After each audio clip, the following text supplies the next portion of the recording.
ମାଇ new mini blog. ଆଜି ପୁଣି ଆମ ଗାଁରେ ହେଉଛି ଅଷ୍ଟପ୍ରହରୀ। ଯିବା ପାଇଁ ମୁଁ ବାହାରି ଗଲି। ଚାଲନ୍ତୁ ଦେଖିବା ଆମ ଅଷ୍ଟପ୍ରହରୀ। ଗାଁରେ ଆଜି ନାମଯଜ୍ଞ ଚାଲିଥିଲା। ନାମଯଜ୍ଞରେ ସମସ୍ତ ଲୋକ ବସି ଦେଖୁଥିଲେ। ଆମେ ଭୋଜି ଆଡ଼େ ଆସିଗଲୁ। ଭୋଜି ଆଡ଼େ ବୁଲିଲା ବେଳକୁ ଭୋଜି ରନ୍ଧା ଚାଲିଥିଲା। ଭୋଜି ରନ୍ଧା ଚାଲିଲା ପରେ ମୁଁ ବାହାରକୁ ଆସିଗଲି। ବାହାରେ ଆସି ଦେଖିଲି ଯେ ଆମ ଗାଁ ପିଲାମାନେ ନାମଯଜ୍ଞ ବସି ଦେଖୁଥିଲେ। ମୁଁ ଆସିବା ପରେ ଦେଖିଲି ଯେ ଏଠି ଆମ ଗାଁ ଝିଅ ପିଲାମାନେ ଝୋଟି ପକାଉଥିଲେ। ଝୋଟି ପକାଇ ଆସିବା ପରେ ଦେଖିଲି ଯେ କୀର୍ତ୍ତନିଆ ଆସିଯାଇଥିଲେ। କୀର୍ତ୍ତନିଆଙ୍କୁ ସ୍ୱାଗତ କରି ଯାଇ ନାମଯଜ୍ଞ ଆରମ୍ଭ କରାଗଲା।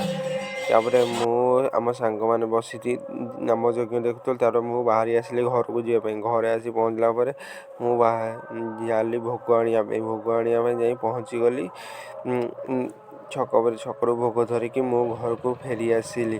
ଘରକୁ ଆସିଲା ପରେ ମୁଁ ବାହାରି ଗଲି ଆମ ଗାଁ ଖେଳ ପଡ଼ିଆକୁ। ମୁଁ ଆସିଯାଇଥିଲି କ୍ରିକେଟ୍ ଖେଳିବା ସମୟରେ ମୋ ସାଙ୍ଗର ଗୋଟେ ଭିଡ଼ିଓ ଦେଖନ୍ତୁ। ଏଇ ଭିଡ଼ିଓକୁ ଆପଣ ଲାଇକ୍ ଏବଂ ସବସ୍କ୍ରାଇବ୍ କରିବେ। ବ୍ୟାକ୍ଗ୍ରାଉଣ୍ଡ ମ୍ୟୁଜିକ୍ ଟିକେ ଲଗାଇଥିଲେ ଭଲ ହେଇଥାନ୍ତା।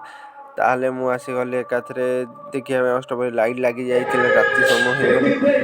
ଭୋଜନ ଆରମ୍ଭ ହୋଇଯାଇଥିଲା। ବହୁତ ଲୋକ ବି ଆସିବା। ଆଳତି ଚାଲିଥିଲା।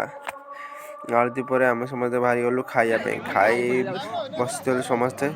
ଆମର ପିଲାମାନେ ବି ବହୁତ ସମସ୍ତେ ବସିକି ଦେଖୁଥିଲେ। କିଛି ସମୟ ପରେ ଆମେ ସମସ୍ତେ ଦେଖନ୍ତୁ ଲାଇକ୍ ସବସ୍କ୍ରାଇବ୍ କରିବେ ଆପଣ। ଏତିକି ମୁଁ ବ୍ଲଗ୍ ଏଣ୍ଡ କରୁଛି। ଭିଡ଼ିଓ ଭଲ ଲାଗେ ଲାଇକ୍ ଆଣ୍ଡ ସବସ୍କ୍ରାଇବ୍ କରିବେ।